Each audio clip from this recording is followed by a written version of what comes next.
Ladies and gents, boys and girls, we are back. I do apologize for that. Technical issues hit the show. For whatever reason, we went live and Facebook did not catch the live stream. Technology's great until it isn't. And again, Facebook, obviously a big part of what we do here. So wanted to make sure that we had all of you guys included. Let me know if you're on Facebook that you can see and hear us.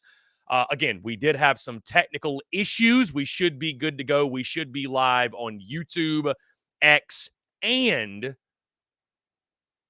Facebook as well. So let me know if you're on Facebook, if you can hear me, see me, what have you. We're kicking off the show in style, guys, at 12:15. We've got my good friend Marc Ryan of the Fan Upstate to talk all things Gamecocks, football, and more. Again, thank y'all so much for your patience, your love, your understanding. Things went a little sideways the first time that we went live. So let's see. I see Robbie Davis, John Edward, Sir Big Spurs in the chat. Also, those again in the Big Cock Club Discord, head over to the TDC Questions channel. The TDC Questions channel. To be sure, your questions are answered. There again, guys, sometimes technology is great until it isn't. For some reason, we hit the live button and did not go live on Facebook. Should be good now, though. Again, guys, got a jam-packed show in case you missed it. Lots to get into. We're talking South Carolina and Vanderbilt, full preview and prediction. I'll lock in my prediction for that game. Of course, guys, end of show. We are taking your questions, your comments, your voicemails as well.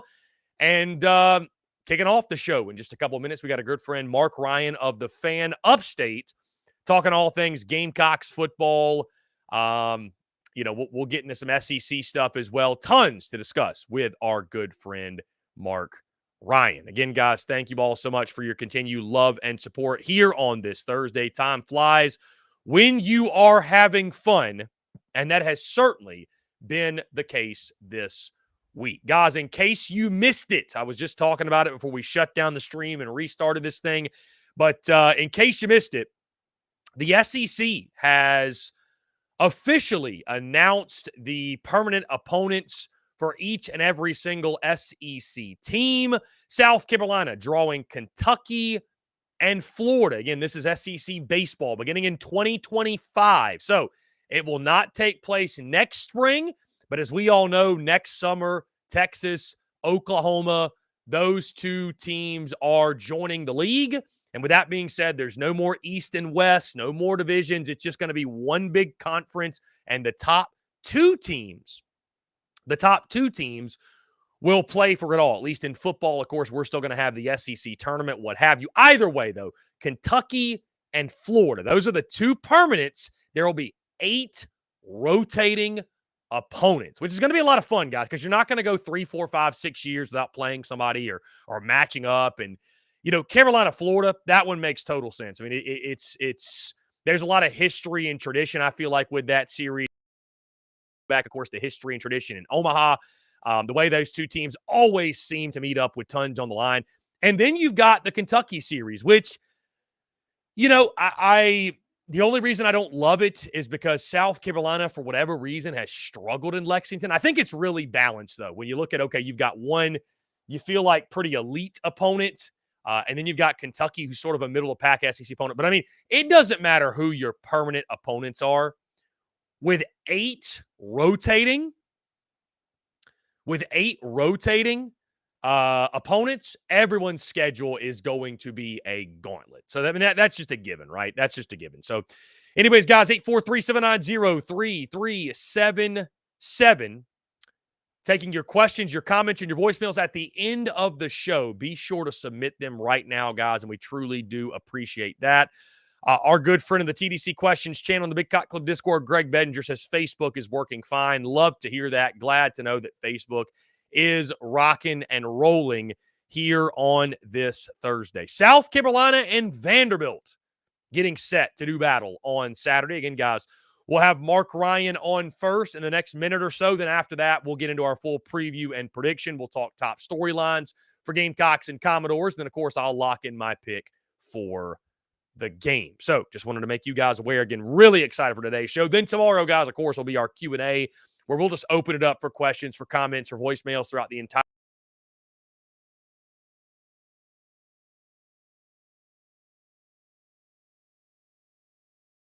show. Technology, guys, great until it isn't. So Melon is kind of giving us some issues today. Either way, hopefully we get through this rest of this thing unscathed. We will do our very, very best. The Muschamp hackers are working hard today. Anyways, we await Marc Ryan. Jam-packed weekend of college football, guys. Penn State, Michigan's going to be a lot of fun. I know they've been having some fun with the trolling or what have you. Been a really, really good time. You saw Manny Diaz this morning. Really excited for the SEC. Ole Miss, Tennessee, Mizzou. I think it's truly a coin flip 50-50 game. There's a lot of fun matchups in the SEC this weekend. A lot of fun matchups. By the way, I see Travi in the YouTube chat. What's going on? Billy Cotton, John Edward, Cyrus Lowry. What's up? Appreciate you all tuning in. Thank you all so much. I know many of you also tune in to Marc Ryan's show, 3 to 7 Offsides with Marc Ryan over at the Fan Upstate. And speaking of Marc Ryan, he is here waiting in the wings. Let's go ahead and get him on. He joins us every single Thursday to talk all things Gamecocks, football, SEC, national college ball landscape, and everything in between. Again, he is the one, the only Marc Ryan of the Fan Upstate joins the show. Marc, what's going on, my friend? Appreciate you taking the time. Thanks so much for doing this. Always good to be with you guys. What is good, everybody? Gamecocks with a 40% chance now to be on a 3-game winning streak when Clemson comes to town playing for bowl eligibility. The odds are 40%. How about that?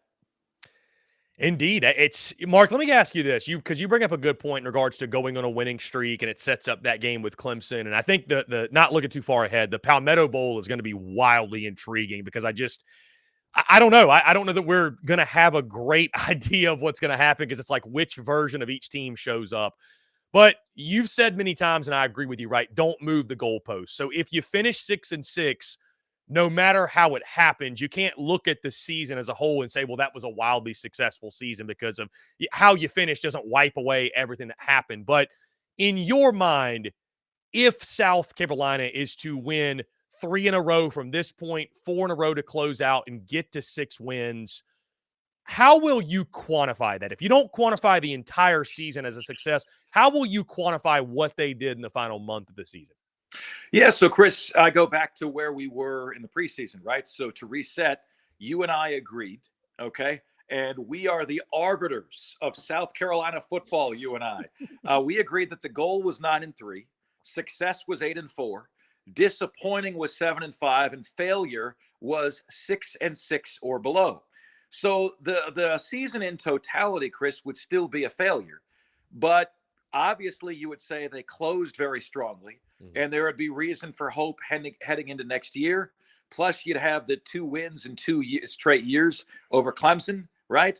And let's be honest, there's some in the fan base, Clemson and South Carolina, that feel like as long as you win that game, everything else is good. Now, I don't subscribe to that, but you know, the unfortunate thing is that both the team you cover, Chris, South Carolina, and I cover South Carolina, and the team that I love, the University of Florida, you like my Gator Royal Blue today, they both suffered inexcusable season-altering losses, right? You know, and for South Carolina, that was the loss to the Gators. For the Florida Gators, that was the loss to Arkansas. There's a 1 or 2 games on your schedule every year that you can't lose, right? South Carolina, it was Mississippi State and Florida. You can't lose either one. You went 1-1. Florida, it was South Carolina and Arkansas. Can't lose either one. You went 1-1. And so both of our fan bases are still in this, oh my gosh, how did we get here? Florida makes a kick, you know, late in the game. Arkansas makes a 49-yarder to tie the game. Florida misses a 44-yarder to end the game. Got to be sound in the kicking game. And here we are. You know, Florida's got a 48% chance to become bowl eligible. I mean, that makes me feel optimistic, right? When you consider that they close with LSU, Missouri, and Florida State, the numbers say there's a 48% chance Florida wins one of those games. It's just, it's hard to tell which one that's going to be. That's honestly, Mark, higher than I thought it would be. When you factor in who they play, it's higher than I thought it'd be. Yeah. So, but that's the job. That's the task that our own blunders for the Gamecocks and the Gators have resulted in this being the situation, right? Where you beat Jacksonville State, Vandy, Kentucky, and lose to Clemson. That's an unmitigated disaster of a season. For Florida, Chris, I'm not sure if you're aware of this. If Florida does not win one of these 3 games, the Gators will have 3 consecutive losing seasons for the first time in 78 years. This would be a once in 3/4 of a century event, and they will have earned it. It'll be 6-7, 6-7, 5-7. And with me being a student at the University of Florida, when Spurrier was there, I never could have imagined this ever in a million years.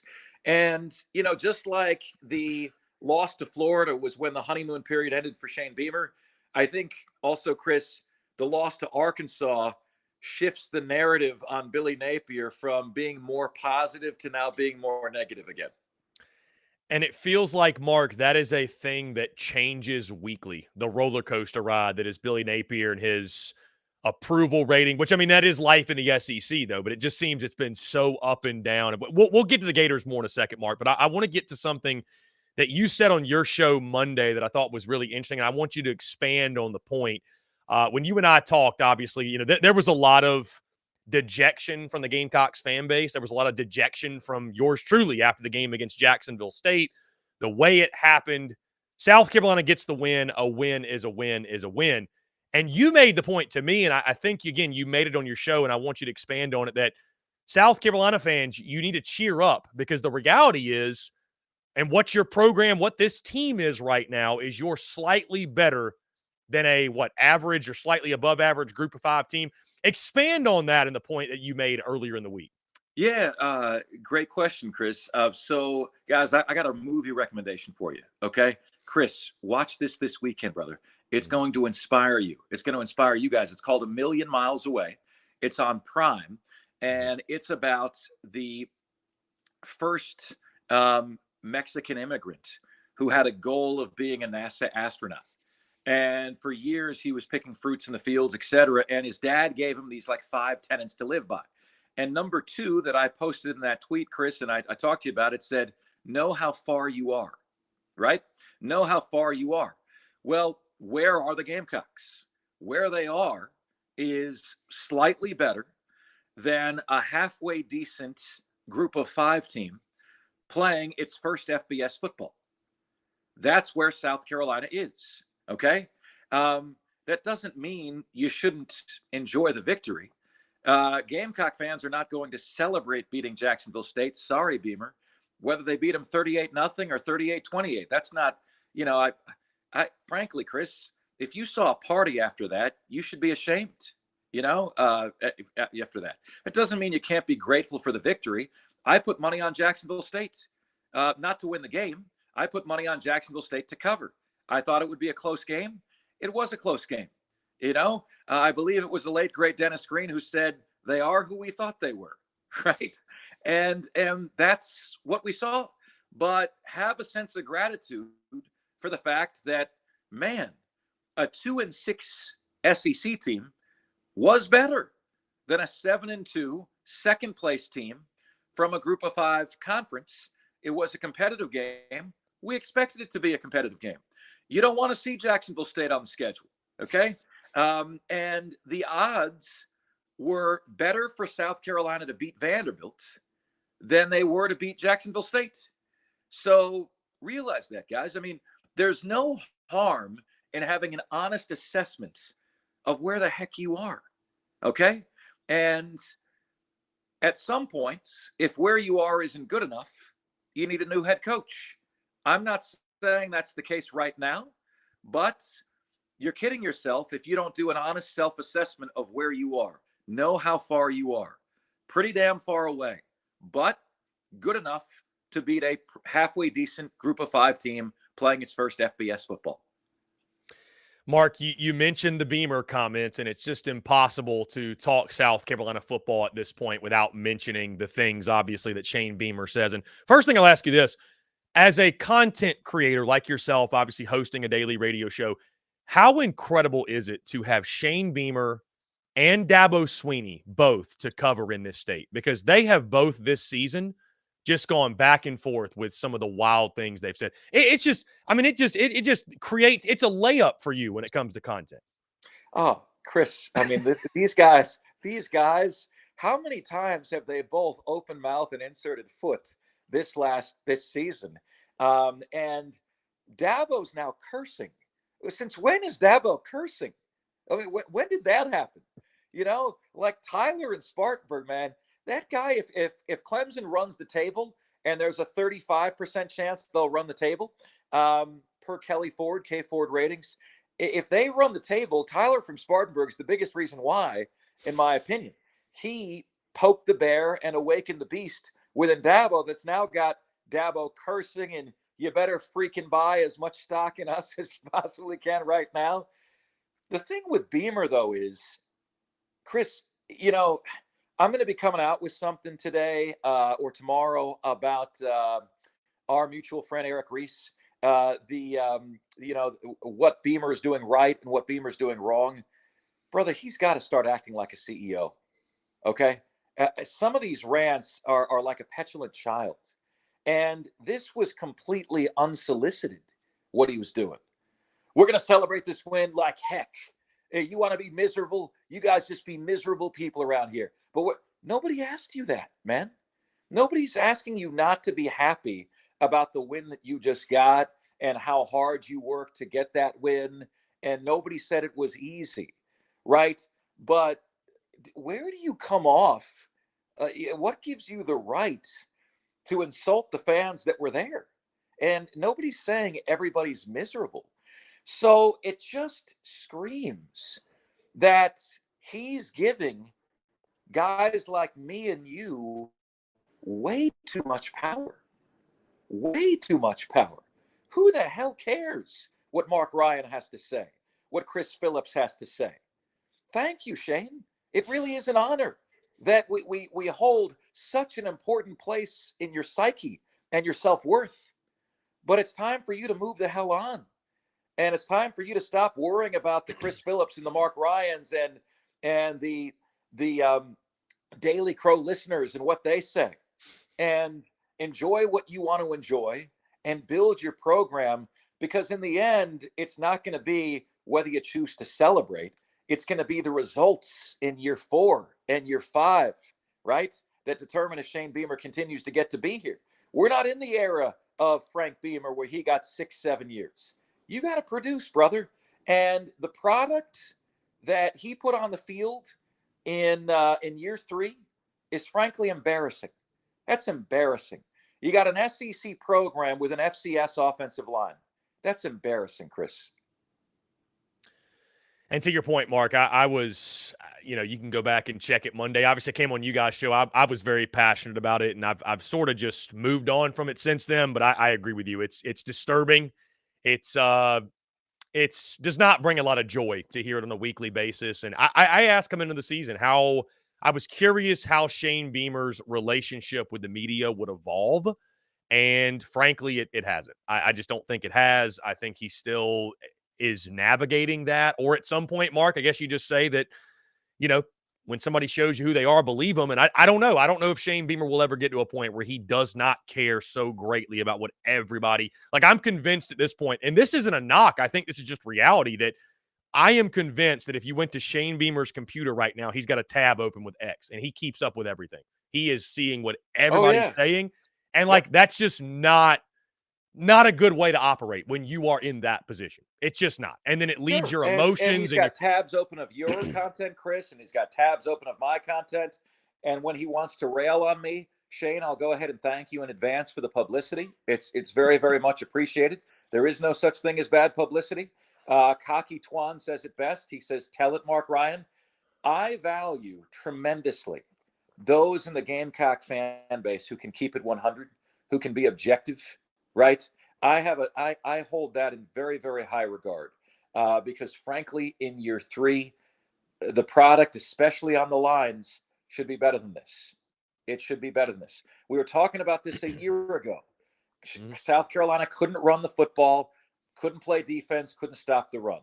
A year later, South Carolina can't run the football. The defense is ranked 118th in the country. All right.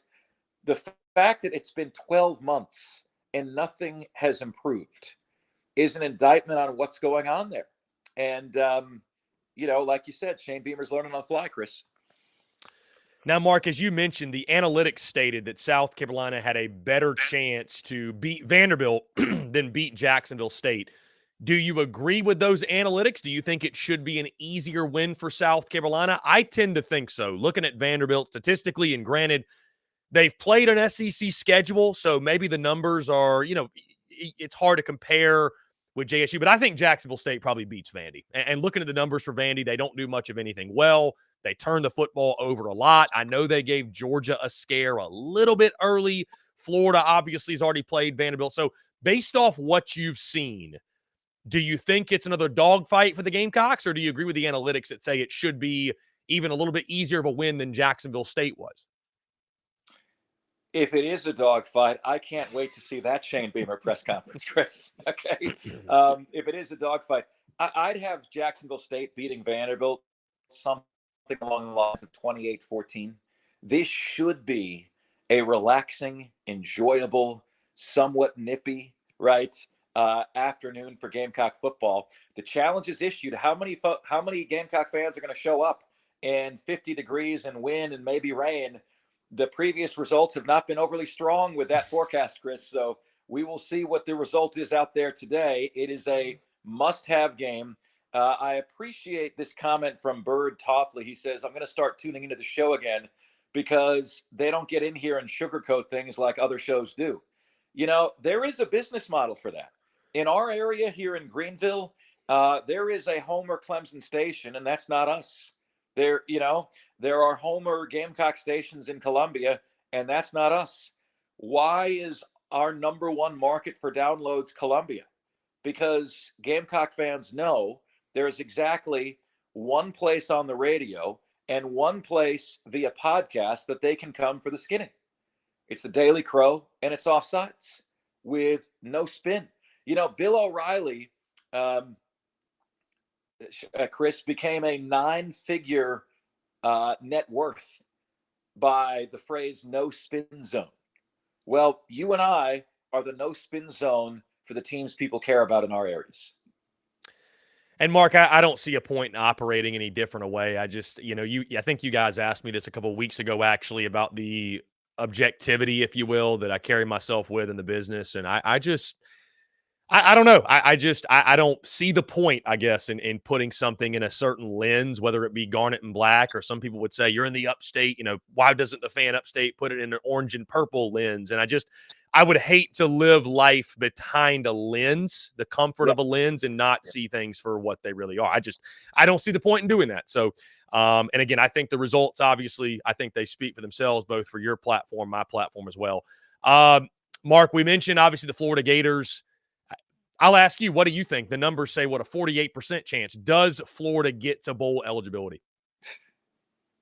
Oh, Chris. I guess there's a heart and head conversation, right? Like the heart says one thing, the head says another. The reason it's 48% is because somehow they have a 30% win probability at Missouri, which the analytics don't think Missouri is very good still, obviously. And I still think the best chance for a win is Florida State at home. Okay.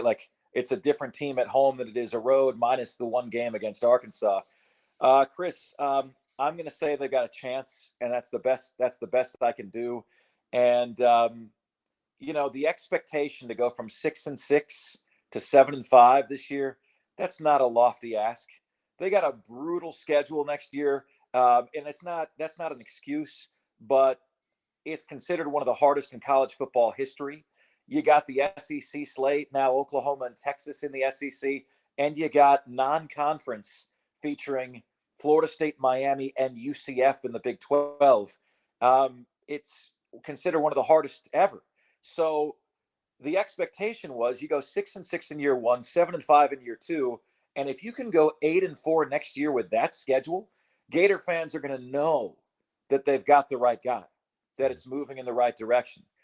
We can't say that right now. And the most damning thing about Billy Napier is that a huge part of the reason for Florida's failures is him.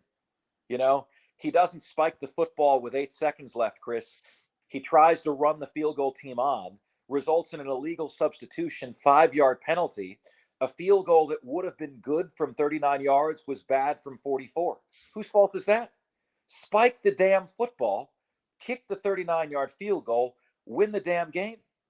You know, like some of the decisions are just brain dead. And you got to be sharper there. And that's on the head coach. He's making those calls, right? So it's very, very, very, very disturbing, Chris. I do want to share something else with you. I did a little research, Chris, on the last 10 national champions in college football. And this to me is fascinating. All right. Each of the last 10 national champions in college football were in the top 10 in one of the two key unit rankings, total offense or total defense. So again, each of the last 10 national champions were top 10 nationwide in total offense or total defense. In those teams, lesser of the two units, right? So if they were top 10 in offense, in the lesser of the two units, they were all in the top third in America in those units, right? So I think the worst unit that won a national championship in the last 10 years was Alabama, 2015. Their offense was 44th, right? That was the worst overall ranking for any team, offense or defense, that won the national championship. So amazingly, I've been saying this for the last month without this data. For the last month, Chris, I've been telling my audience, I think Georgia, Michigan, and Oregon are the three teams that can win the national championship. Now that you put it up against this filter, who are the three teams that meet the qualifications? Georgia, Michigan, and Oregon. Everybody else either does not have a unit in the top 10, or their other unit like Washington. Washington's got the number 1 total offense, number 97 total defense. That's not winning the national championship, brother. Florida State is like 18-36. That's not winning the national championship, brother. So I wanted to pass that on to you guys because my data is showing that Georgia, Michigan, and Oregon are the three teams that can win it. Mark, if Florida gets to, let's say, 6-6, and that 6th win is, to your point, over Florida State, how much goodwill does that buy for Billy Napier going into year 3? It's massive. It still doesn't hit my goal, Chris, although because they lost the bowl game last year, you could still say, well, they finished better if they win the bowl game and they go 7-6, right? But to me, it's just more concerning that you're not really seeing progress. You know, Florida kind of is what they are, which is, you know, again, know how far you are, right? Florida is a team that's ranked in the mid to low 30s or early 40s, and that doesn't move the needle to anyone in orange and blue. You know, the standard of play is lower at South Carolina than it is at Florida. And I'm trying, and you're trying to do our part, Chris, to change that level of expectation, right? To get rid of some of that losing mentality that's been there in the past. Oh, man, Will Muschamp had the greatest 3-year stretch to start his career in Gamecock history. Oh, yeah, how many games he'd win? 23. He won 23 games, and then you're telling me you can't replace him because he didn't even average 8 wins in his first 3 years, really. We got to change. You got to change that expectation, man. Napier's under pressure. And next year, if it looks like this year, he'll be on the hot seat. Beamer, I think you get another year of leeway at South Carolina. But Chris, you and I have talked about it, man. If he's 2-6 next year or 3-5, especially with those baked in wins with the cupcake non-conference schedule next season, there is an entirely different conversation that we're about to have. And given how, frankly, immature he's been in some of his press conferences, man, that is going to be a media member's dream to potentially watch him implode in front of a microphone. He's got to get it together. he's got to start acting like a CEO and not a subordinate. All right. You're the CEO of an SEC football program. All right. And in many cases, he's acting like a toddler. And that's a shame. And Mark, I think I wanted to make the point. I think you were out Tuesday on your show. You can correct me if you're wrong, but I heard Diesel talking about this when Beamer basically, again, doubled down on the comments, just saying once again said, if you left the stadium feeling miserable, you maybe do need to find some joy. I thought Diesel made really interesting comments in regards to why it's damning per se, because it's like Shane Beamer's building this reputation of some of the things he said this season, or a lot of the things, it comes off in this snarky, defensive, chip on the shoulder, jerk-like tone. And you get to a point where right, wrong, and different, people start to consume everything you say through that lens. Like they're looking at it through that lens of, oh, he's being a jerk, he's being snarky. And like, that's not a position you want to be in, because you don't want people looking at everything you say kind of like trying to read, because we're always trying to read between the lines, right? But you don't want people looking at things like that and like, oh, what does he mean like this? He's being a jerk again. And it's unfortunately, it's like, well, it's your own fault because you've built up that reputation through the things that you have done in the past. So I thought Diesel, I don't know if you heard all of his comments, but I thought he had some very interesting takeaways. And moving on, Mark, I think you said something interesting, and I'm glad we're having this conversation, because I think what this conversation is a really unique case study in is the difference in expectations at a school like Florida and a school like South Carolina. Because to your point, year 3 is the year for Billy Napier. He's not going to get longer than 3 years if it does not take a step forward, is what it sounds like to what you're saying. Shane Beamer, I think, is going to get probably 5 years. Maybe he only gets 4 if things really go south. If we're back in this position, you never know. But I just, we asked the question, well, how long should a coach get in this NIL transfer portal world? And I think what this conversation, Mark, shows us is that it really does depend on the school because of prior history and tradition and expectations. Like, I think this is a good case study in that. 100%. And I'll bring you into an off-air conversation I had with Diesel yesterday, Chris, where he was showing me the renderings of some new facilities that his alma mater, Appalachian State, the Mountaineers, might be getting there at App State, where, and I said to you, that's about a $40 million investment. And I asked him, would you rather have that $40 million for new facilities, or would you rather have that be in the NIL coffers? And Diesel said the same thing that I agreed with. He goes, I'd rather have it go to NIL, because if the football team is better, ultimately you're going to have all this stuff anyway, right? So, we've heard the stats. The Gamecocks are 12th in terms of NIL donations. I know some of your audience, Chris, has, NIL collectives that they run. Some of your guests have NIL collectives that they run to benefit South Carolina. That is so critically important because when you look at what South Carolina lost, how valuable would Jordan Birch and Marshawn Lloyd have been on this team this year, right? I mean, like, we're talking about a totally different team, are we not? We're talking about a team that is stopping the run much more effectively. We're talking about a team that is running the football much more effectively. And right now, I heard Washington State's head coach say, it's open season on our players, and we don't have the money to keep them. And can you fault them for not saying, I can go out there, no offense, coach, I can go out there and make $500,000 next year? And it's a damn shame, Chris. But sometimes when you're out of South Carolina or when you're out of Washington State, unfortunately, it becomes viewed as a stepping stone program because the money isn't there. The money isn't there. And we've now entered an era where we can neglect the responsibility to financially support our teams, but the coaches are telling us it very much is a responsibility, whether we choose to accept that or not. Marc Ryan of the Fan Upstate does a fantastic job. Mark, last thing, and I'll get you out of here. And I'm asking you this more so from one content creator to another because I'm really genuinely just curious. So college basketball season has officially begun. As you and I both know, and everyone knows, college football is king. You and your content, how do you prioritize working in college basketball, or do you even worry about college basketball until football sort of gets into a slower season? I'm just genuinely asking you from one content creator to another, because it's one of those things. I've had a personal evolution on my airwaves where I used to feel sort of an obligation to cover every single game and then of every sport. And then I realized people don't necessarily tune into my content, or certainly your content, for they want to hear about every single game. They want to hear about the top topics of that day. They want to hear about the priority items, if you will.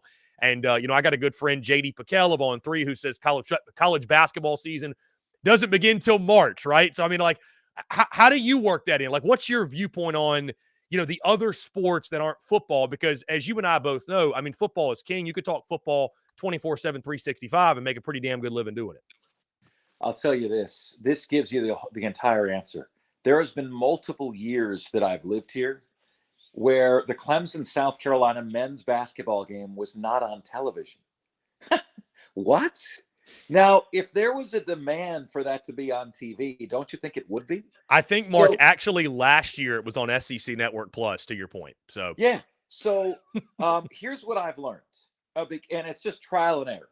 In this market, for me, I can start doing basketball in January.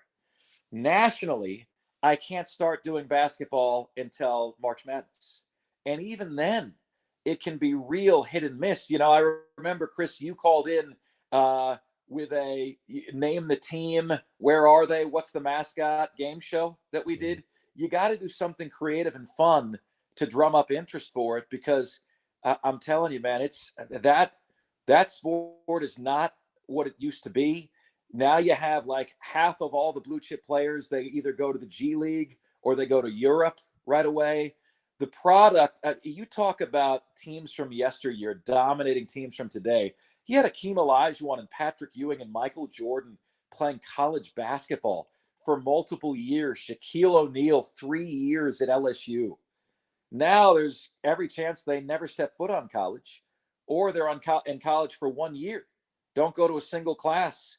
There's this very much one and done, rent a player feel to it, man. So that's where I'm at, man. I mean, do you agree or disagree with that assessment? Like, I actually try not to cover it until January. I had a listener the other day, Mark, when are you talking about the Gamecocks, Lady Gamecocks beating Notre Dame? When is that segment on the show? It's not a segment on the show. Okay. We're in the middle of football season. It's our job to reach the greatest number of people with our topics. Gamecocks beating Notre Dame might be worth 5 or 10 minutes on your show, Chris. But on mine, like January is where I typically run with that. Yeah, and on specifically Gamecock airwaves, we're not going to not mention it. We're certainly going to point it out and, like you mentioned, have 5-10 minutes of discussion. But, to your point, the reason I ask, and again, we can have this convo much more in depth off the air one of these days. But, this is the first season for me where I've been going through an evolution, a transformation where it's like, knowing I don't have to cover every single game. Like, I mean, realistically, like the common fan does not really care all that much about South Carolina and USC Upstate in basketball. They just don't care. They just don't. And so it's like, work smarter, not harder type of thing. I'm not saying that I hope South Carolina does well, wins every game, but I mean, why can't we just be frank and be honest about what moves the needle and what doesn't? To your point, South Carolina ladies basketball beating Notre Dame. Let's just be honest about what moves the needle and what doesn't. You can mention it. You can say what's up about it. But I mean, especially on the national level, like, nobody cares. Let's just call it for what it is. And I'm not saying that, that's right, wrong, and different. If it's your favorite sport, that's great. But not everybody's a baseball guy. I love baseball. You don't like baseball. That's okay. We're not hurting each other's feelings saying that. So I think just be honest about it. I was just curious your take on it because, again, in your position, and it is. Oh, yeah. It is yeah. And I'll tell you, I'll tell you this, man. It's finding the right topics too. And then it's like on the national shows, Chris, the baseball works well. And what I do is to cover every game is to be like micro, right? You got the lens really on it. I have a more macro, big picture view. Our topics are more big picture. So we're not analyzing game in and game out.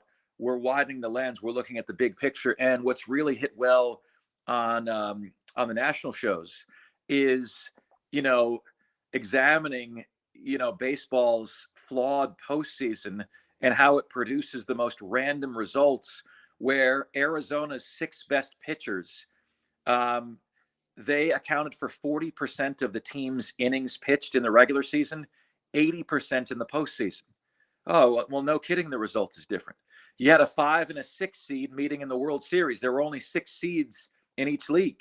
So, any Research 101 project will tell you that the greater the sample size, the more accurate the result. The Braves are a way better team than the Arizona Diamondbacks. The Dodgers are a way better team than the Arizona Diamondbacks. But their postseason system is a randomizer. And then we have like a Brett Boone, former Major League Baseball player, on to talk about, like, he agrees. He's like, man, it's tough because it's a lot of fun, but is it crowning the best team? Not even close. And then you ask the question, do you have a responsibility to crown the best team?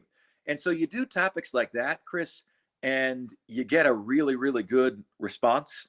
Those are widening the lens topics. You break down Braves game number 58 of the season, you kind of get crickets, right? So, like in terms of Gamecock basketball, I would do things like, how much more popular are the ladies than the men? And how good would the men have to be to supplant that?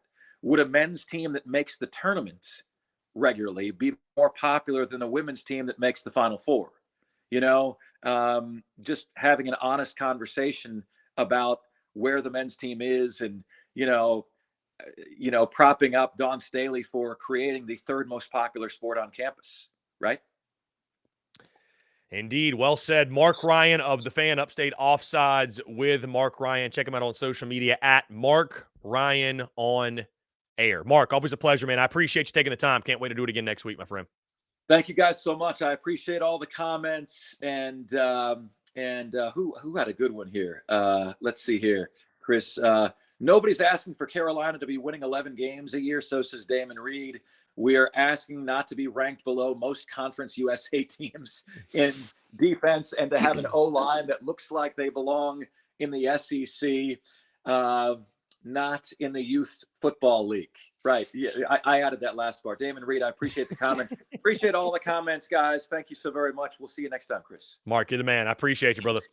Thank you. Great stuff, guys. Great stuff from Marc Ryan of The Fan, Upstate. That being said, hey, we got a lot to get into. We're going to go ahead and jump into a quick break. On the other side, we're talking South Carolina, Vanderbilt. We'll get into top storylines, my full preview of the game this Saturday at Williams-Brice Stadium. Guys, all that and more on the other side of this break. You're tuned in to The Daily Crow. The Daily Crow is also brought to you by our friends over at A1 Air Quality Consultants. Headaches, coughing, running nose while in the office or just in your home, call A1 Air Quality Consultants to have your air checked today. From Columbia to Asheville, Anderson to Charlotte, they are your breath of fresh air for all of your air quality needs.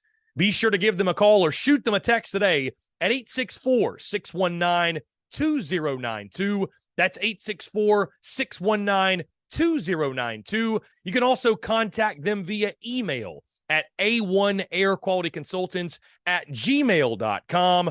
Be sure to check them out. We thank A1 Air Quality Consultants for their love and support of the Spurs Up Show, and tell them that Chris from the Spurs Up Show sent ya.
Watch your Dougie, ho.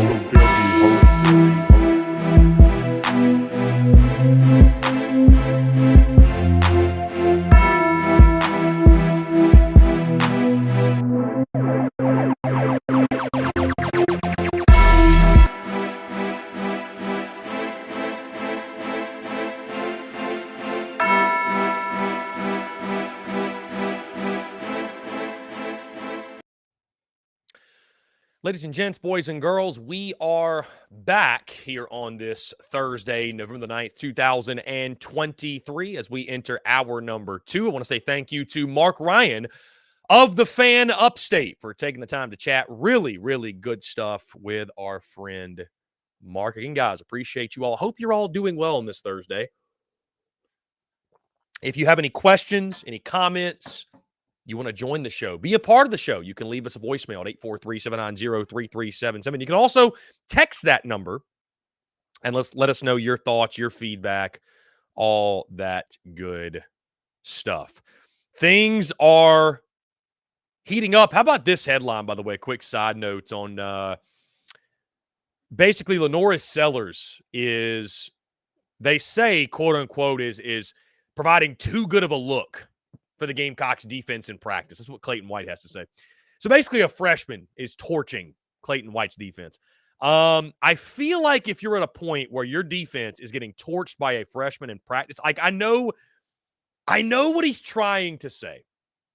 That like Lenoris Sellers is this great player. And certainly Lenoris Sellers could be, but like your defense is getting torched by a true freshman in practice. Like that is not a great sign. Just saying. Either way, guys, Gamecocks and Commodores do battle Saturday at Williams-Brice Stadium. Carolina looking for their 15th straight win in this series. As we talk top storylines, our official preview for South Carolina and Vanderbilt, that is where we begin. The streak, 14 straight wins. Carolina going for their 15th. And guys, South Carolina at some point is going to lose to Vanderbilt again, right? Like it's going to happen. Is it going to be this year? I certainly hope not. And I tend not to think so. But it is going to happen at some point. And when it does, it's going to be a pretty big upset, I would say. It's going to be surprising. It's going to be hard to fathom. But what makes the streak so interesting, guys, and I think, you know, there's some stuff off the field. There's some numbers going into games that I think that there's too much that gets made of it, right? That it really doesn't matter. Once toe meets leather, you know, it's more so for us to talk about and conversate and use in our discussions versus anything that actually matters on the field of play. But something like this, you know, it kind of reminds me of Tennessee's struggles in Gainesville, right? Where it's just like there's this mental block that when they play in the swamp, Tennessee just forgets how to play football. Death, taxes, and South Carolina beating Vanderbilt. Like, it does not matter how good or bad South Carolina or Vandy are. I mean, we've seen some really, and I mean really bad Gamecock football teams take down Vanderbilt, right? And we've seen some really good Vandy football teams lose to South Carolina, right? You think about the James Franklin era. How did they not beat Carolina once in that era? You think about 2015. South Carolina, that was the game following Steve Spurrier's resignation. Sean Elliott led the Gamecocks to a win at Williams-Brice Stadium over Vandy. Guys, you think about 2016. You think about 2020. You think about 2019. You think about 2021. The last time Vandy came to Williams-Brice Stadium, a 1-point win. And a game that by far Vandy's best chance in those 14 years to snap the streak. Thank you, Zeb Nolan, for saving the day. So I think South Carolina in this series, in this game specifically, has that mental edge because of the streak. And we'll see if Carolina can make it 15 straight wins, which again, when you think about the ups, the downs, the changing of coaches of Gamecocks football, it's somewhat astonishing, especially when you think two guys like there's been a 5 or 6 game losing streak to Kentucky in that time. There's been a 5-game losing streak to Missouri. There's been upsets left and right, but one thing that has stood the test of time is South Carolina beating Vandy. Now, this year's matchup, guys, just call it for what it is. It truly is the battle of the bottom of the barrel in the SEC. South Carolina and Vandy rank near the bottom in most major categories, and these are, guys, efficiency ratings that our good friend Michael Bratton, a.k.a. SEC Mike, posted on social media. Again, these are efficiency ratings. Vanderbilt's rush offense ranked number 111, going up against South Carolina's rush defense, ranked 92nd. South Carolina's rush offense ranked 97th. Vanderbilt's rush defense ranked 108th. Also, Vanderbilt's pass defense ranked number 114. South Carolina's pass defense ranked number 116. So, you can call it the battle of mid. You can call it the battle to stay out of the cellar. Whatever you want to describe it, it's an unstoppable force against an immovable object, and something has to give on Saturday. Now, guys, we've all probably seen the weather report by now. Going to be cold, going to be rainy. How does weather play a factor in this football game? Guys, I saw one guy on social media comparing the weather in this one. He said that it's going to resemble the 2018 Akron game. For those of you that remember that football game, it was cold, it was wet, it was just a sloppy day. And, you know, in a game like this, where it feels like South Carolina, they're the 2-touchdown favorite, right? It feels like they should have the advantage. You know, listen, you get a wet football, you get some cold conditions, you get kind of an ominous day. We've seen crazier things happen, right? So how does weather play a factor? Does it play a factor at all in this football game? We shall see. Now, guys, on the field, I go first directly to QB1 and Spencer Rattler. Does Spencer Rattler stay hot at home? Because I think the only way that South Carolina, that something goes awry, and that if you see this game close in the fourth quarter, or God forbid Vanderbilt with a lead, it's because Spencer Rattler was off. It's because Spencer Rattler basically imploded, did not have a good day, which would go against everything that he has done at home to this point. The guy has been absolutely brilliant at Williams-Brice Stadium. It's got us questioning, is there something in the water at Willie B, right? Like, is there something he's doing at home that's not happening on the road? Granted, you look at the competition, Vanderbilt is much, much more like the competition they faced at home versus on the road, where they face some really high-quality defenses. Okay, Vandy, again, bringing in the number 114 ranked defense, pass defense, I should say, in regards to efficiency ratings. Spencer Rattler should have the opportunity to feast on that group. So, can Spencer Rattler stay hot? If he does that, I think it should be a really fun offensive day for South Carolina. But if not, if something goes awry and, you know, God forbid he's under pressure and is forcing the football, and, you know, we see more of the same of last week, couple of underthrown balls, and, you know, he wasn't perfect last week against JSU. If we see more of that, all of a sudden, I think that's something that could lead to a closer than expected ball game at Willie B. Guys, something else I'm looking forward to in regards to the passing defense and the passing games of both teams. It's a battle of some really good receivers on Saturday. Xavier Legette coming off a 217-yard performance against Jacksonville State on the Vandy side. And, of course, guys, it caused a stir. Some folks cannot comprehend how Vanderbilt could be a push in regards to the wide receiver position. But they got two really good ones. Will Sheppard has 8 touchdowns to his credit this season, and Jaden McGowan is a really nice piece for them on the outside as well. So watching those three guys go to work, Xavier Legette, Will Sheppard, Jaden McGowan, I think going to be a lot of fun, guys. I think you should see the football working through the air all day on Saturday afternoon. Now, guys, speaking of the passing game, speaking of explosive plays, we said this last week. It's not a matter of if, it's a matter of when for Nick Harbor. And you saw the Gamecocks try to target him downfield, go with that deep shot, right? It was underthrown, unfortunately intercepted. But is this the game? Is this the breakout game for Nicholas Harbor? I think he should get some opportunities, guys. We've been talking this week. Who is the number 2 guy behind Xavier Legette? Because nobody has really stepped up as a consistent week in, week out contributor. And this is the point in the season where you would expect a guy, a youngster, a freshman, really starting to grasp things and really starting to get on a roll. Nick Harbor is that breakout game incoming, because it's not a matter of if it's going to happen, it's a matter of when, and that win very well could be Saturday against Vanderbilt.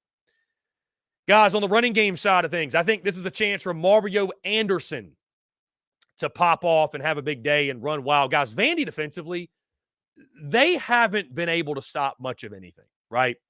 The pass, the run, you look at the running game, they're giving up 180 yards per game on the ground. Guys, you look at last week, I mean, they played a really bad Auburn offense, and Auburn went up and down the field on them. So when you look at this game, guys, there's really no excuse for South Carolina not to be explosive offensively. There's really no excuse for the Gamecocks to not have somewhat of a field day offensively. I think Mario Anderson could be that guy. He's going to get the bulk of the carries. I think he'll probably touch it 20 to 25 times in that game, if not more. I think you could see Mario Anderson. I think he can go for over $150. I really do. I think he can go for over $150.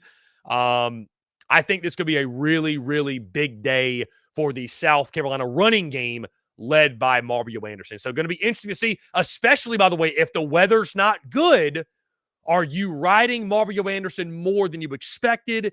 Is it much more of a run-heavy type of day for the South Carolina offense? Now, switching sides of the football, guys, we saw the Gamecocks generate a turnover defensively for the first time since the Tennessee game in Knoxville, which is right there. That's hard to believe that South Carolina went, 4 games without generating a turnover.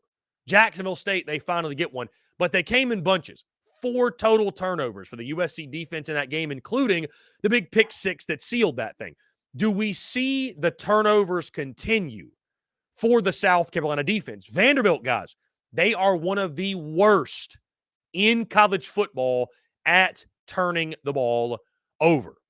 And if South Carolina is going to make strides defensively down the stretch, I think it's going to have to be turnover aided. The times where we've seen South Carolina, we've seen Clayton White's defense have success in his tenure, it was turnover aided. And so I don't think it's a surprise that you look at last weekend, the reason South Carolina is able to hang on for dear life, they got 4 turnovers.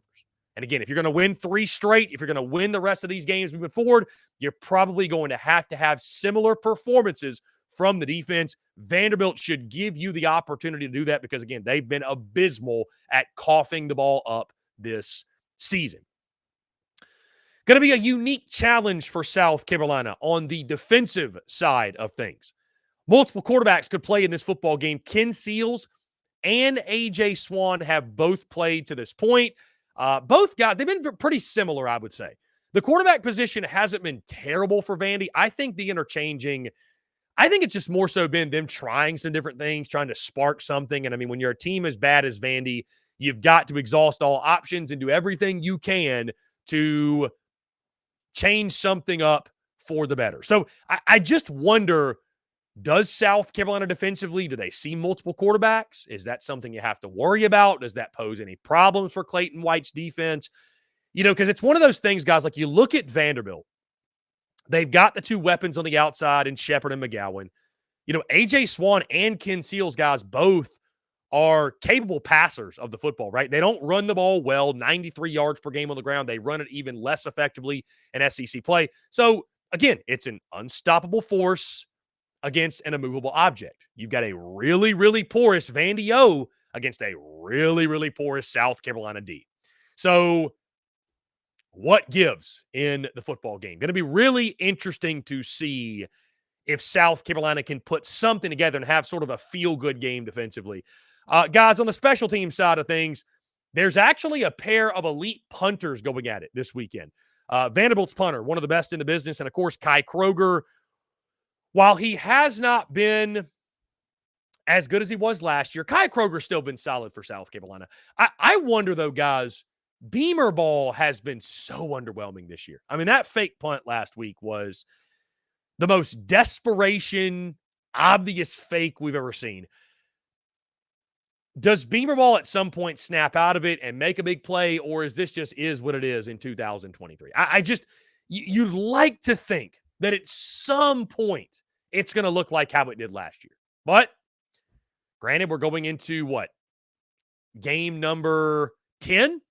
We're going into game number 10, and South Carolina is who they are. So, finally, guys, on that note, you look at this game, Gamecocks and Vanderbilt, and again, guys, South Carolina is a 2-touchdown favorite. I think there's even a greater confidence from the fan base this week in regards to getting a win, finding some joy, if you will, in a victory, not having a miserable existence, as Shane Beamer would say.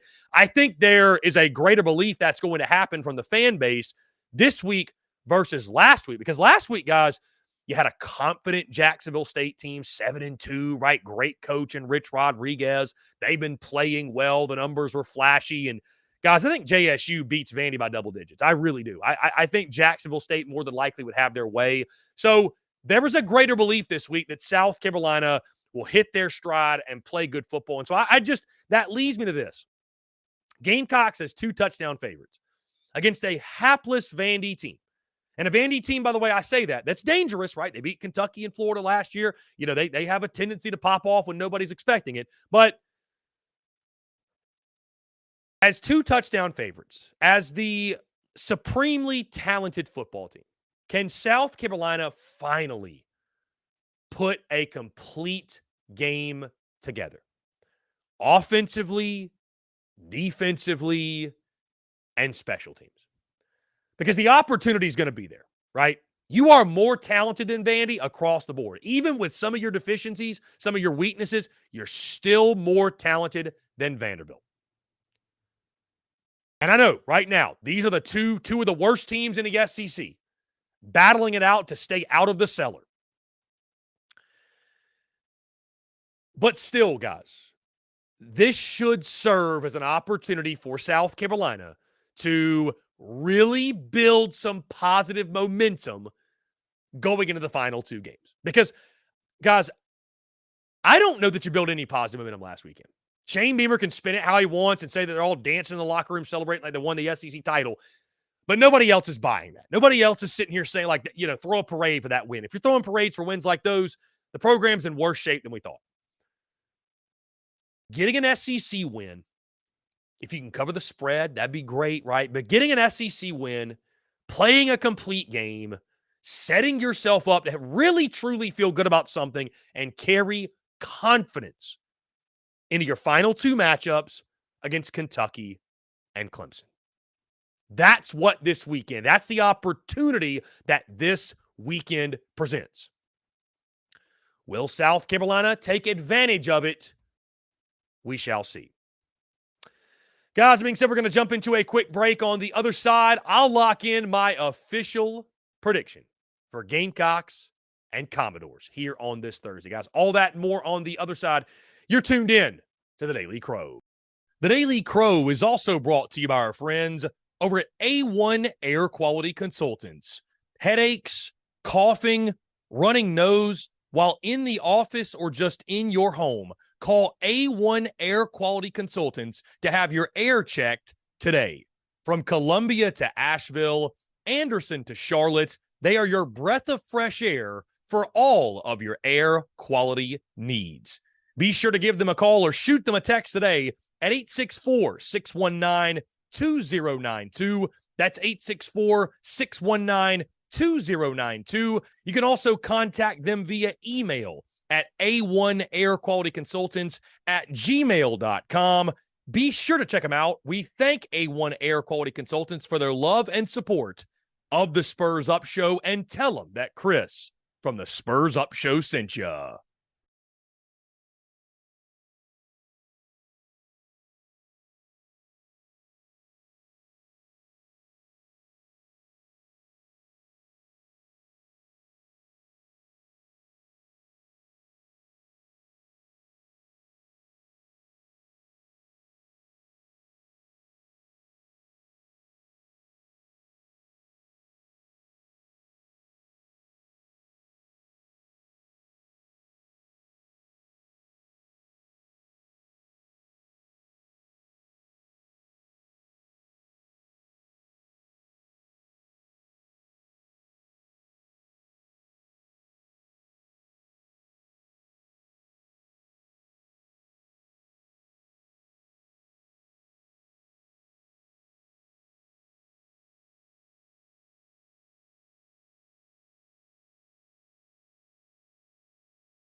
Watch your Dougie, ho.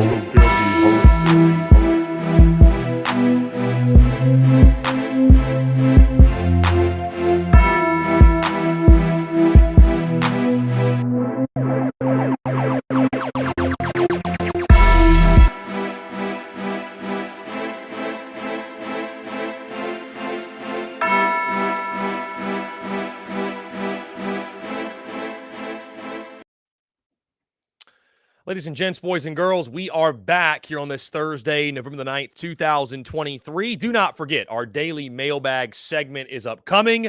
We're taking your questions, your comments, and your voicemails in the final 30 minutes or so of the show. So be sure to flood the voicemail line, flood the chat line at 843-790-3377. You can also leave us your questions on YouTube and Facebook. And again, we appreciate you guys for bringing the heat, bringing the banter, and look forward to taking all of your questions, your comments, and your voicemails as well. Guys, that being said, we've broken down this game against the Vanderbilt Commodores. It is now prediction time. South Carolina and Vandy set to do battle as the Gamecocks look for back-to-back wins for the first time this season. And this game truly, guys, and I don't say this disrespectfully, it's just calling it what it is. It is the battle of the bottom of the barrel. Two of the worst teams in the SEC, not by opinion, by statistic. You look at the numbers across the board. Both of these teams rank near the bottom or at the bottom in most major statistical categories. What's interesting, guys, about this matchup, of course, you got to go to the streak. That's where you have to start because it's been death, taxes, and Gamecocks football beating Vandy. South Carolina looking for their 15th straight win, which you may look at that and say, Chris, it's Vandy. No, duh. But when you think about the ups and downs of South Carolina football, when you think about the roller coaster that it's been, right? I mean, the Gamecocks have changed coaches. They've lost to FCS opponents. I mean, it has been the best of times, and I mean some of the worst of times. And yet, through all of that, South Carolina, no matter what, has managed to beat Vandy. Again, you look back at some of the closer results, my mind immediately goes to 2015. Sean Elliott's first game, right? Steve Spurrier retires, programs in complete disarray. That would have been a great opportunity for Vandy to win. South Carolina escapes. 2016, year one of the Will Muschamp era. It takes an Elliott Fry field goal to win that football game. 2019, South Carolina was a 4-8 football team. Still found a way to take down the Commodores. Heck, 2020, South Carolina was a 2-win football team. Fired their head coach. Still found a way to beat Vanderbilt by 40 points. And then 2021, the Gamecocks are dead in the water. I remember sitting in the stadium, guys. I was sitting next to a pair of former players who left the game early. They said, Chris, I can't watch this. I can't watch the end of it. Sure enough, insert Zeb Noland, and the rest is history. So no matter what has happened, South Carolina has found a way to beat Vandy. Now, on the Vandy side of things, they've been one of the most, believe it or not, disappointing teams in the SEC this season. This is a team that obviously late last year, they beat Florida, they beat Kentucky, they go 5-7. They were the hot pick over the offseason, over-under total wins set at 3.5. You know, everybody out there saying, that's the easiest bet of the summer. Take the over, hammer the over.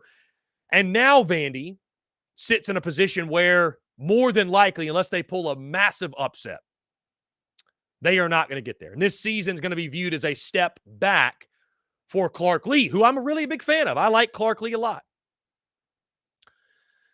But it's been a rough season, no doubt. And it started early, struggling against Hawaii. You go on the road and you lose to UNLV, which was a brutal game.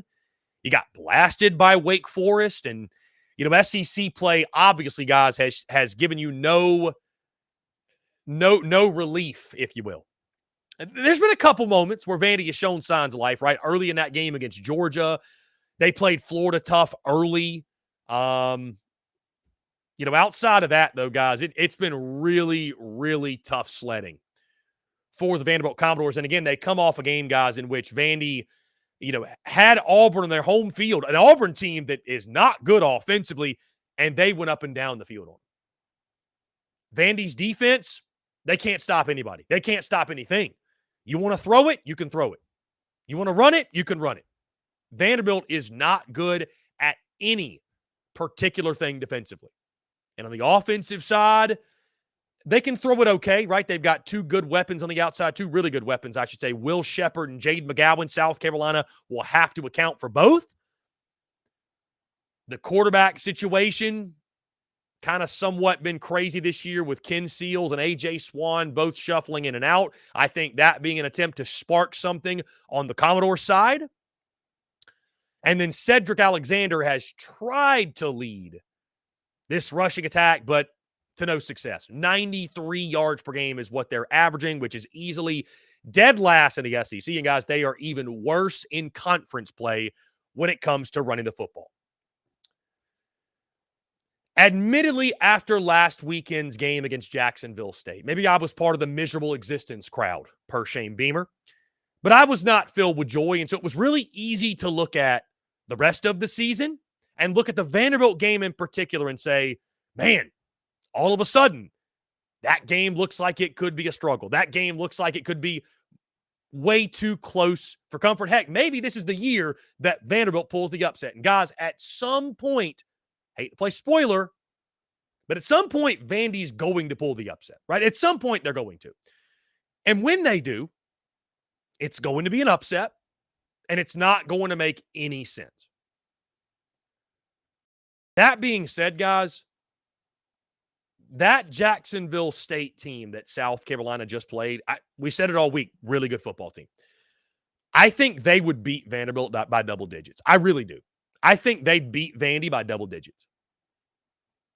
And so, as I just mentioned, the streak is going to be broken at some point. South Carolina is not just going to beat Vanderbilt forever, right? The streak's going to get snapped at some point. But I don't think it's going to be this year. Vanderbilt is a team, they don't do much of anything well. And I know that South Carolina has their own problems, has their own deficiencies, but I just do not think Vandy has the talent to expose South Carolina in all of their problem areas. You want to run the ball on Vandy? You can run the ball. You want to throw the ball on Vandy? You can throw the ball. Defensively, guys, they have no answer. And while I know the weather calls for a rainy, cold day, I don't think that's going to be enough to slow down Spencer Rattler, Xavier Legette, Mario Anderson, and that offensive attack. I think it's a banner day for the Gamecocks offense.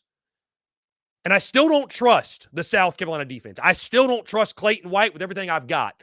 But the good news is Vanderbilt can't move the football, guys. They're one of the worst in the country at turning the ball over. So don't be surprised if South Carolina doesn't score multiple turnovers in this game as well, building off what they did last weekend. And I do think it's going to be somewhat of a higher scoring game because I do expect Will Sheppard, Jade McGowan. I think they'll hit some shots. I think they'll hit some big plays.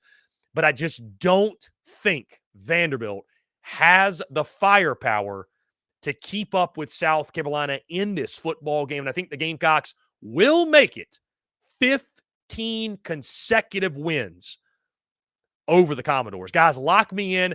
I've got South Carolina 41, Vanderbilt 24. Again, guys, in a game that I think South Carolina will pull away, I think they're in control for the majority of this game. And again, guys, after that game ended just under a week ago, did I expect that I'd be picking South Carolina to cover the spread? Maybe not.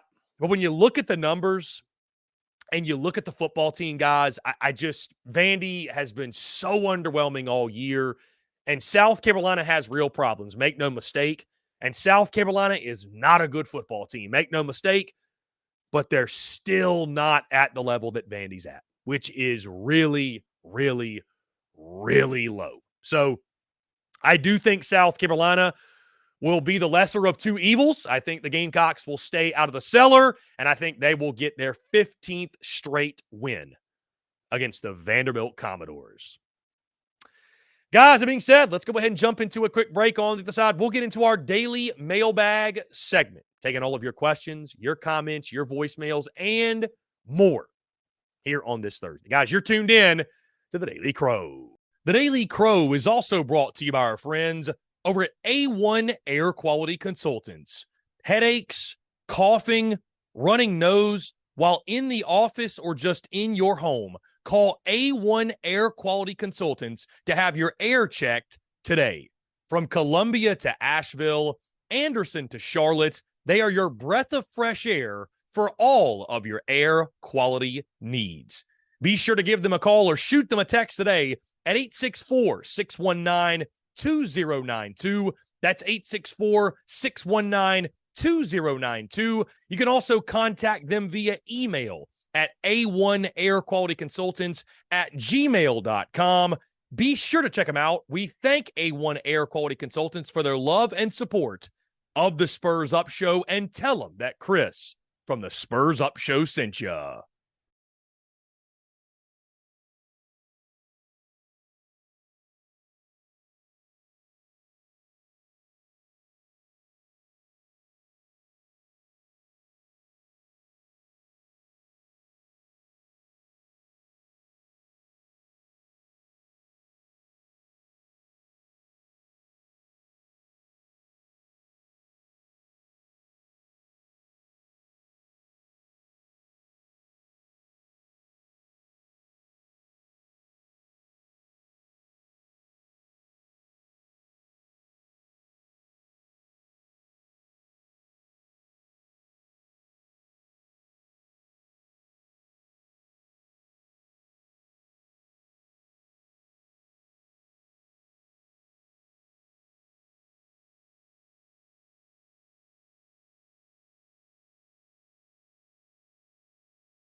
Macho Dougie, ho.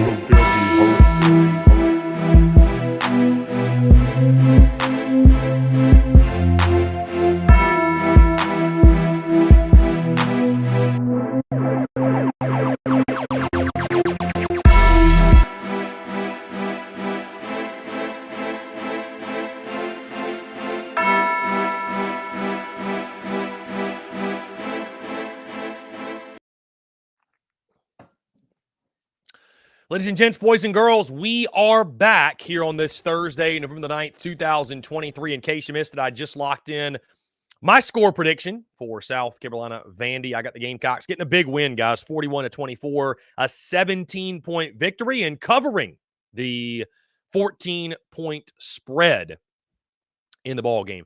That being said, guys, it is time for our daily mailbag segment. I want to hear from you, taking your questions, your comments, your voicemails. Also, I want to shout out the Tennessee fans that are in the chat today.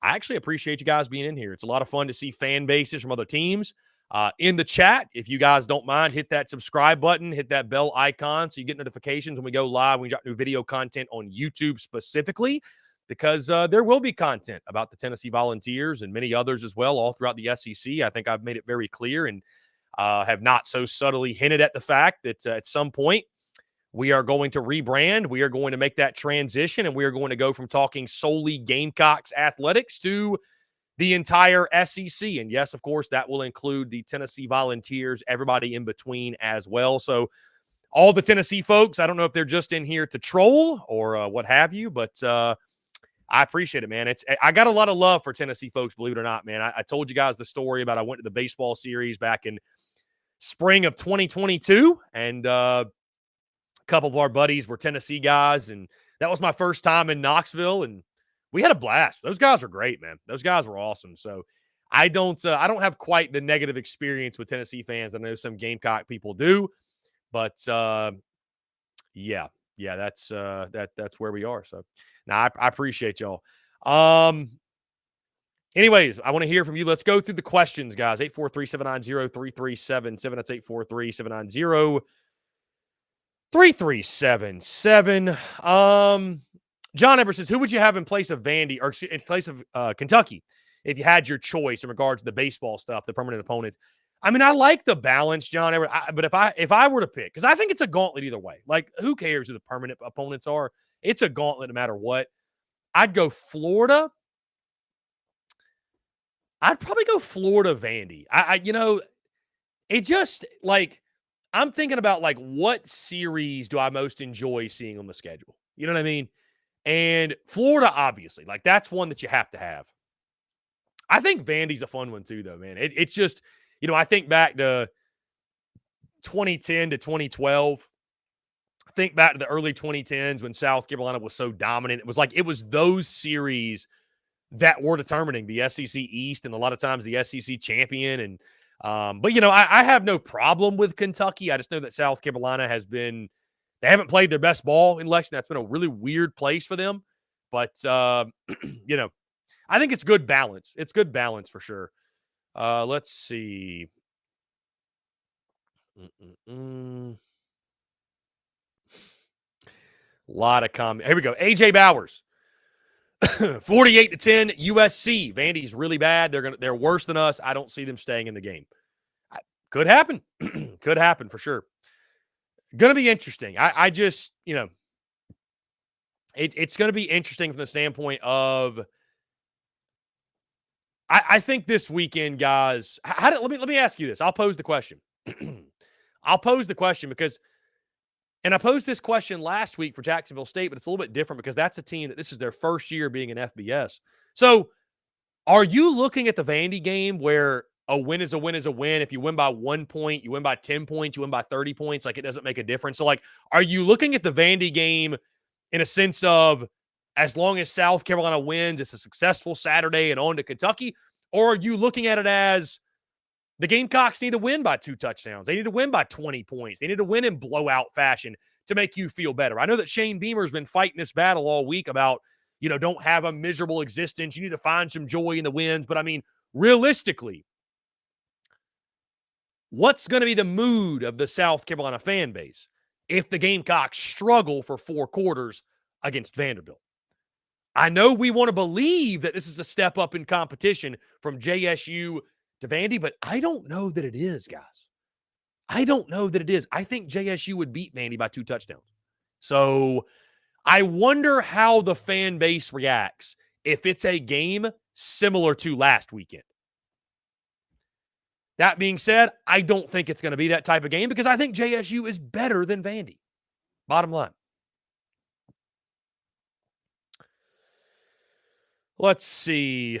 Coach Ford, welcome to the Outlaw Gamecocks podcast.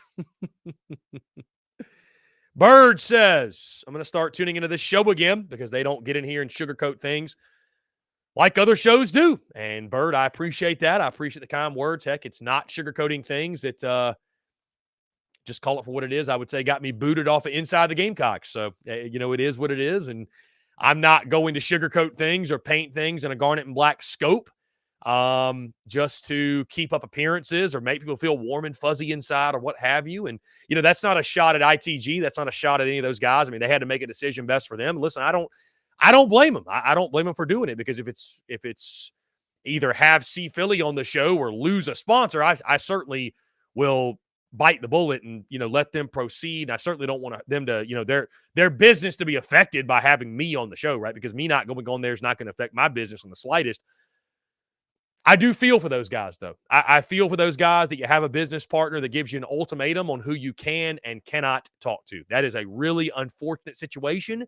It's a situation that I'm grateful that I am not in or will never be in.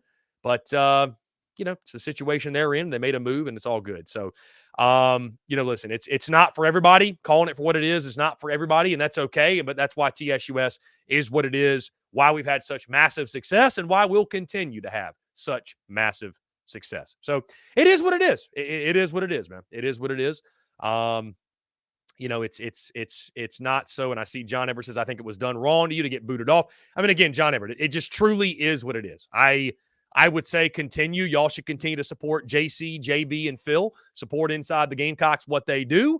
But, they've got a business partner, a couple sponsors. I think one of them, not so secretly, is Garnet and Black Traditions that took some issue with something I said in my post-game call-in show, highlighted it on Sunday and made me out to be some incredible villain and how it was such a shame to have me on the airwaves. And, they were, I would assume, one of those that came up to the guys at Inside the Gamecocks and said, hey, if you don't take Chris Phillips off your show, we hate his guts. Take him off. It's a personal issue that we're going to pull our funding and pull our sponsorship. And that's I really genuinely feel bad for those guys. This is something that I don't think, I doubt that those guys addressed on their show, but I'm not one to dance around that, guys. You guys are going to have questions. I don't know why we can't just be transparent and real about it. I mean, that's exactly what happened. And again, that's really, really unfortunate that they have business partners that operate in that fashion that, that's not a partner having your back. To give you an ultimatum for what guests you can have, that's shitty, man. That's shitty, and you're a shitty business partner if you do that, and you're kind of a shitty human being. So I have no problem in saying that. And, it is what it is, and we'll continue to thrive despite it. They'll continue to thrive, and that's really all that matters, and that's what I'm happy to see, but that's the reality of it. I'm not going to bullshit you guys. I made a living off being honest, being genuine, and, so I don't know if Bruin Nation was taken aback by that, but in case you're wondering, that's why you didn't see us on Inside the Gamecocks today. We will never be going on Inside the Gamecocks again. So it is what it is. Like I said, we had a really, really good time, and, it's all good. So, yeah, Bird Toffley, respect everybody. Everybody has their own opinion, for sure.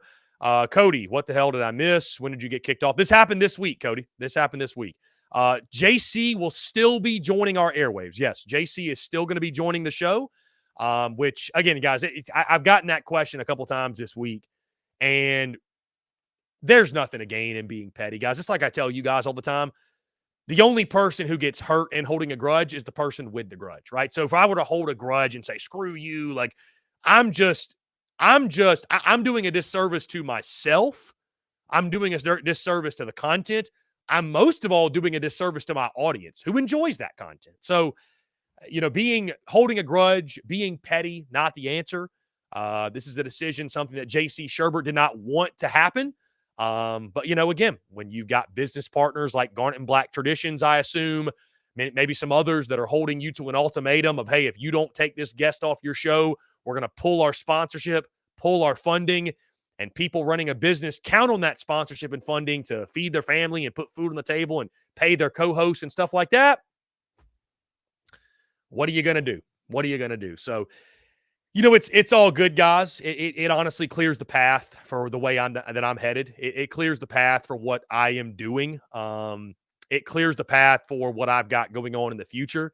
As I've told you guys before, there's going to come a day where this is no longer just solely a Gamecocks entity. That's just keeping it real. That's just keeping it a buck. And removing that clears the path for that. It clears the path for that. So, it's really not a big loss. It is what it is. I mean, you have to learn in business, guys, to take nothing personally.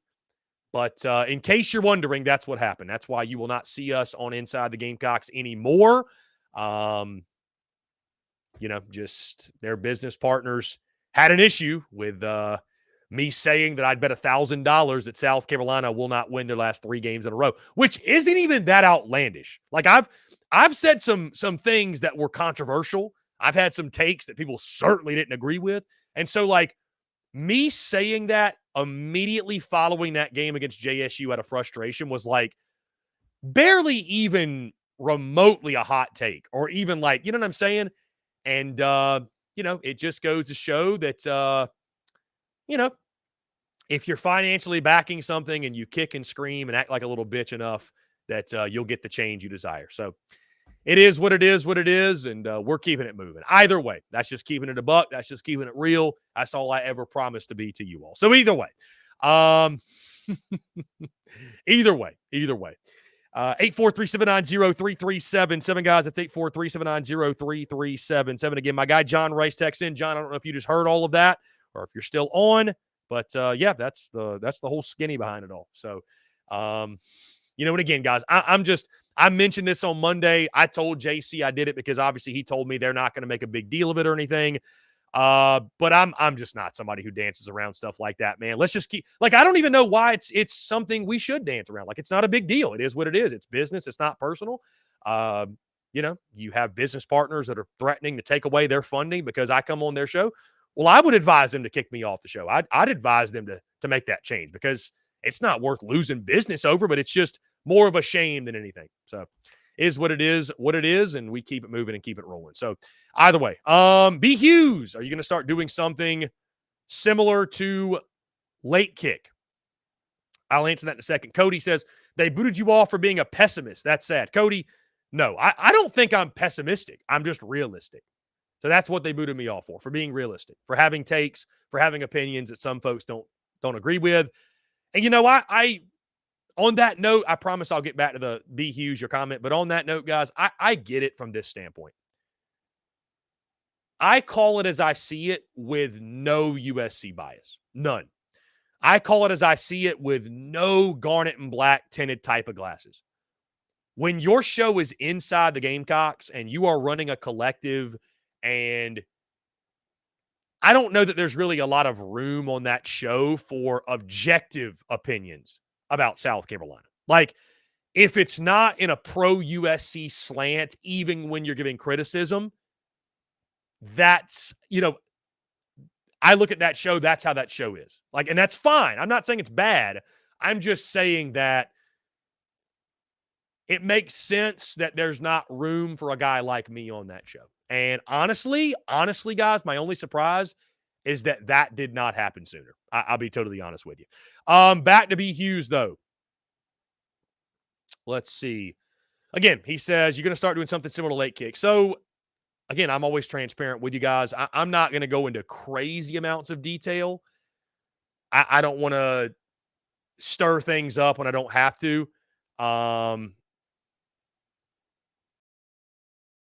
I don't want to stir things up when I don't have to. But, I mean, guys, I've anybody who's followed me long enough, this is not your first time hearing of this news, right?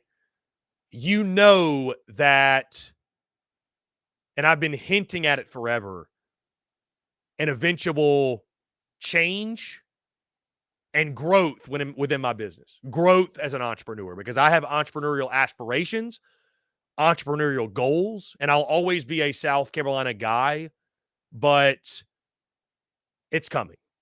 It's coming. It will be an SEC show before it becomes a national show, B. Hughes. The good thing about doing an SEC show is like the SEC is what everybody cares about. And you can always touch on things nationally. But the SEC is my bread and butter. It's what I love. It's what I care about. So that change will happen. That change will 110% happen at some point. Again, I don't have a set date or anything. There's some things that I'm working on behind the scenes right now in regards to once those things get settled, then we can start to look ahead and game plan, what have you. But again, stuff like the inside the Gamecock stuff, guys, it really does clear the path for the path that I'm headed down, that I'm headed towards. I'm just trying to gauge how much detail I want to give. I don't think there's any need to just stir the pot up here on this Thursday or whatever. We're in the midst of football season. I don't really want to stir the pot in the midst of football season, but I mean, I will tell you guys, again, I've been mentioning this over a year and a half. I mean, think about it, guys. It was 2022. It was like March of 2022. And then I got in the whole, we created the SEC Unfiltered entity separately, right? I thought, okay, I'll just do both. And, it's impossible. I cannot as one person do something. And I've had a great evolution and a revolution and go into something like the Growth Summit in Columbia and, meeting so many entrepreneurs. And one of my biggest takeaways was that I'm going to have to expand my team and grow outwardly. I, as one person, can only do so much, but I, as one person, can do more than I'm capable of in regards to leading other people, bringing other people on, and operating a full-fledged business and full-fledged company. So with that being said, when this happens, and I'll always be a Gamecock. That's something, I know that this is going to be something that's met with resistance. There's going to be a lot of Gamecock people that say you're a traitor, you're this, you're that, you're whatever. And that's fine, guys. I'm willing to take one or two steps backward in the short term to take an unlimited amount of steps forward in the long term, right? And so when this change occurs, it's not going to be a separate entity. The Spurs Up Show is going to be rebranding and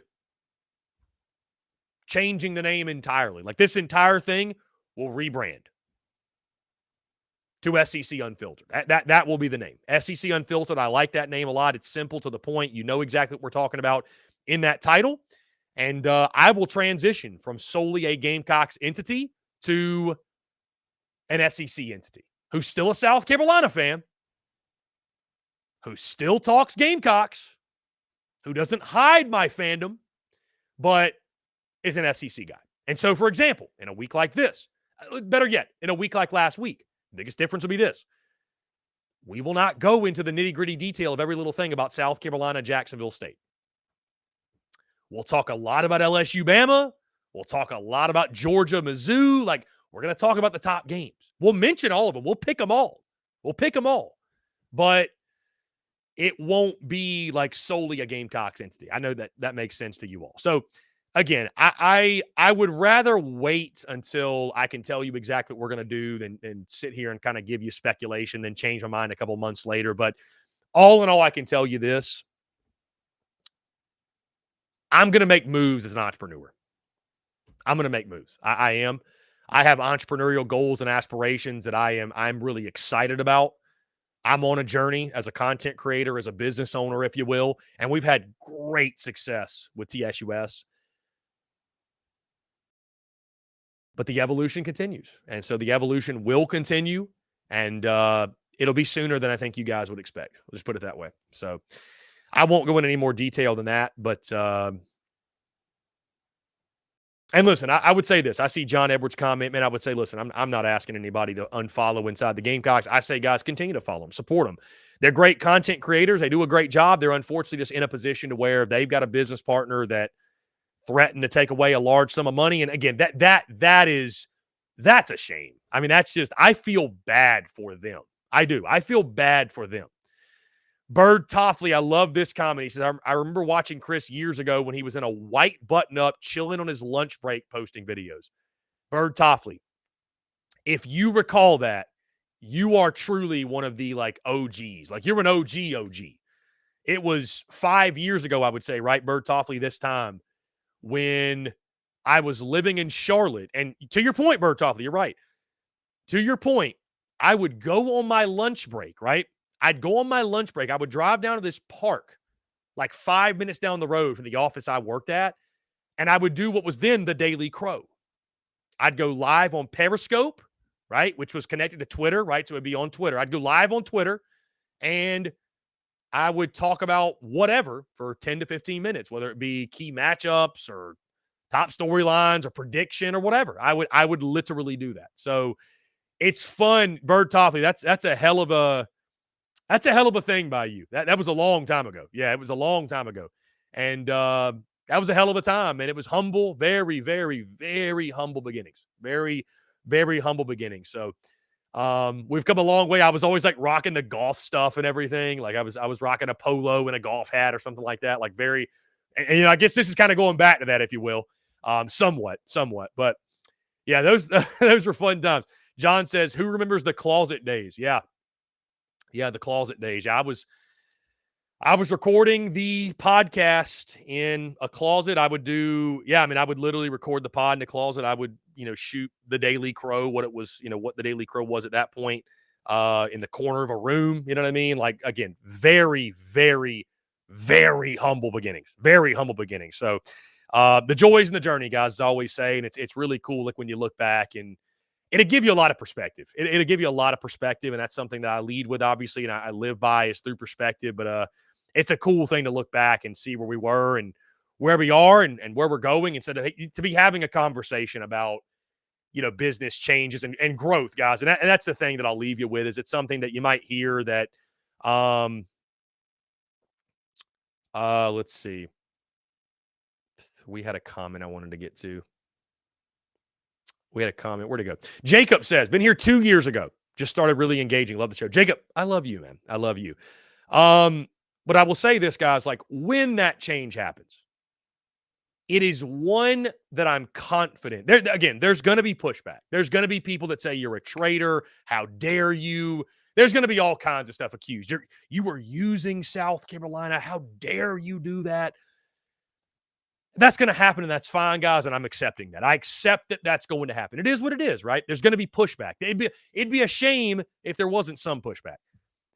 But I think, and I feel truly, and I really believe what's really exciting is, I think what there's going to be an overwhelming amount of is support for the journey and our journey and my journey as an entrepreneur, as a content creator. I really do feel like there's going to be an overwhelming amount of support. And I'm excited to see that. I'm excited to see that. And again, it may be a step or two back in the short term, but I'm willing to do that for an unlimited amount of steps forward in the long term. So, guys, I promise there will be more details. I know it was very vague. Maybe after the football season, when the football season's kind of settled down, because I hate to cause that type of stir when we're in the midst of football season, because there's so many other things to talk about, right? But to be transparent, that is something I'm really, really excited about, that and it's not like a knee-jerk thing, like, oh, I got kicked off this show, so I got to do something different. Like, no. It's something I've been meditating on, literally, guys, since March of 2022. Like, I've been thinking about this over a year and a half, right? It's been something on my mind, and it'll be really, really fun. The joy, it'll still be all sports, B-Hugh. So that'll be one of the biggest differentiators, is that we're still going to cover all sports: football, baseball, basketball, the top storylines of every day. I mean, I'm a huge baseball guy. Huge B-Hugh. And who knows? Maybe watching good basketball, I'll enjoy basketball more. Maybe South Carolina can be one of those good basketball teams. But it'll be all sports encompassing. But no, it's I love where I'm at right now. I love the present moment, but the future does excite me, and that's a blessing. And, I appreciate you guys, man, the love, the support, and you guys have my back. And, without your love and support, man, TSUS wouldn't be what it is, what it's becoming, and what business as a whole, what I'm doing, how I'm growing, none of this. My life would not be what it is without you all, your love and support, man. So I cannot say thank you enough, guys, truly. Guys, it's going to do it. We've hit 2:00.